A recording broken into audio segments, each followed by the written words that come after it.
En los videos anteriores analizamos cómo obtener las frecuencias cuando el conjunto de datos es pequeño.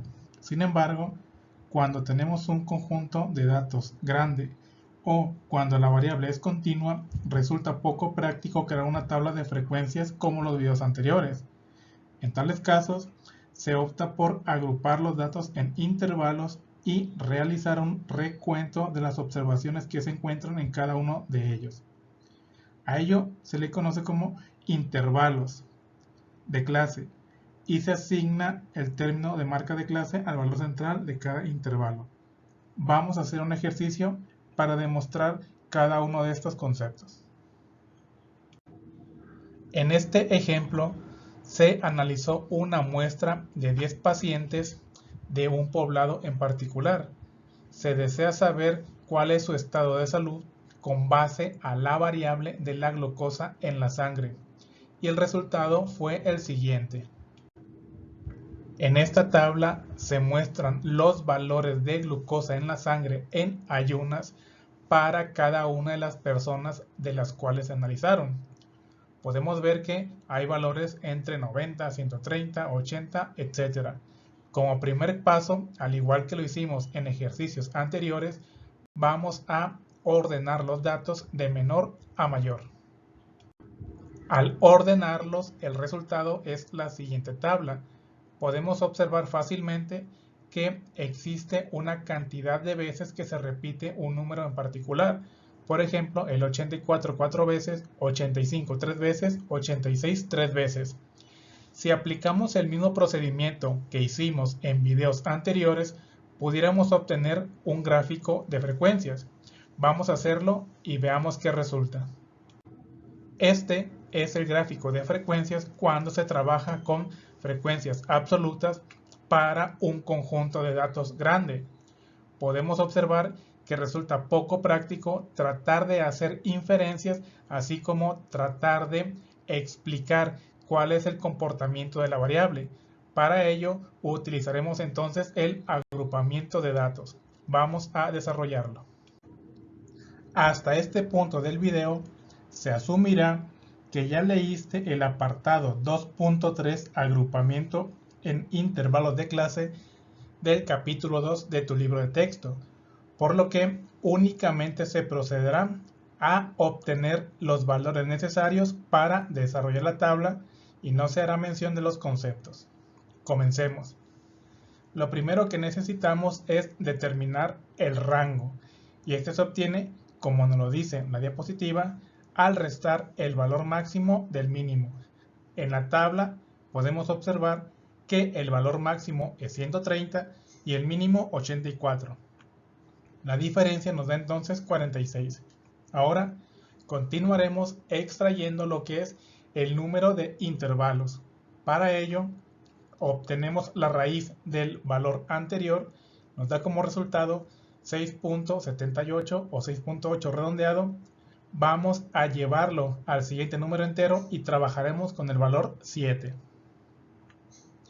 La amplitud de intervalos se obtiene al dividir lo que es el rango entre el número de intervalos, dándonos como resultado 6.57 o redondeado 6.6. Sin embargo, para fines prácticos de este ejercicio, nuevamente lo redondeamos al siguiente valor entero y nos da como resultado 7. Finalmente, para encontrar lo que es el extremo de intervalos, lo que se hará es al número mínimo se le sumará lo que es la amplitud de intervalos, por lo tanto sería 84 más 7, dando el resultado 91, y este sería el primer intervalo con el límite inferior 84, límite superior 91. Vamos a desarrollar la tabla. La siguiente tabla corresponde a las frecuencias para datos agrupados.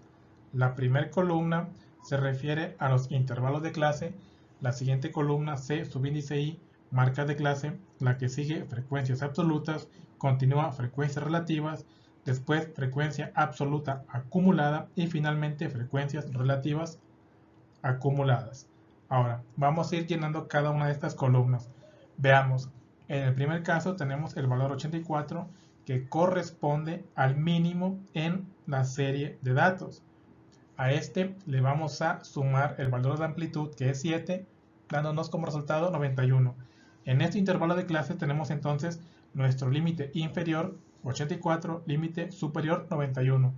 La siguiente fila, ahora el 91 pasará a ser el límite inferior, le sumamos 7, nos da como resultado 98.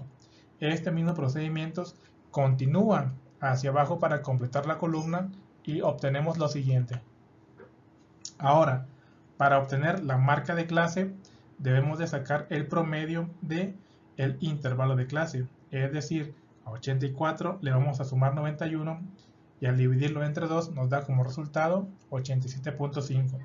Nuevamente 91 más 98 entre 2, dando como resultado 94.5. Este mismo procedimiento se desarrolla hasta completar la columna.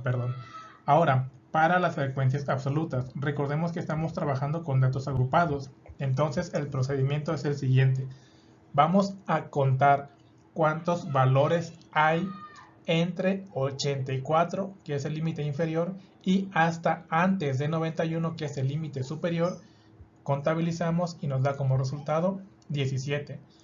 El paso se repite. Ahora, ¿cuántos datos hay entre 91 y hasta antes de 98? Nos da como resultado 12. Continuamos con este procedimiento hasta completar la columna y da como resultado lo siguiente. Aquí, si nosotros sumamos todas estas celdas para esta columna, el resultado que obtengamos debe ser el mismo en la cantidad de números de datos para la serie de datos o serie de observaciones con la que estamos trabajando. Si el valor no es el mismo, algo se hizo mal en algún procedimiento.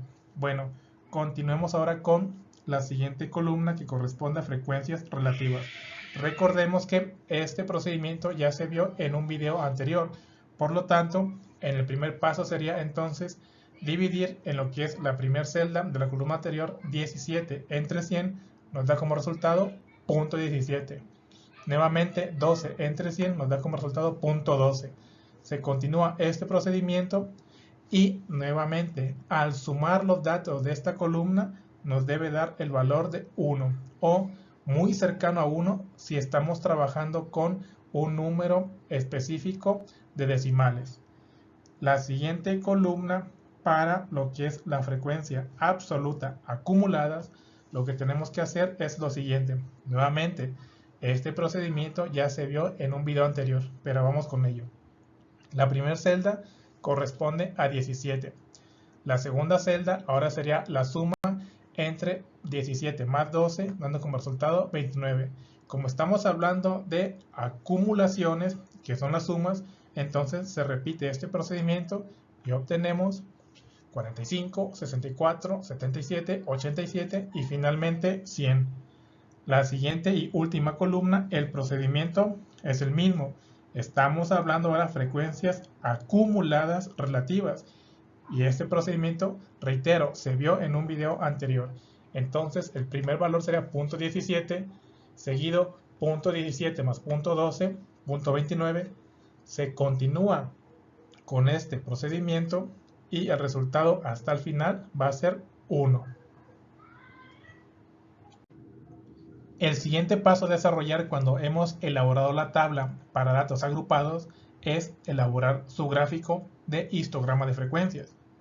Nuevamente en el eje X irán los límites de los valores de la glucosa en la sangre, es decir, límite inferior, límite superior, seguidos sucesivamente.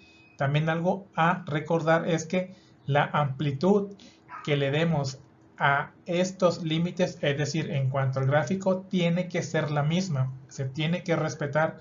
En el eje Y irá entonces el valor de frecuencia. Nuevamente estamos hablando de un histograma, por lo tanto las barras tienen que ir seguidas una de otra. No deben de existir espacios entre ellas. Y el resultado es el siguiente. Es bastante notable la diferencia cuando elaboramos el primer gráfico con esta cantidad de datos grande, y ahora este gráfico cuando tenemos los datos agrupados.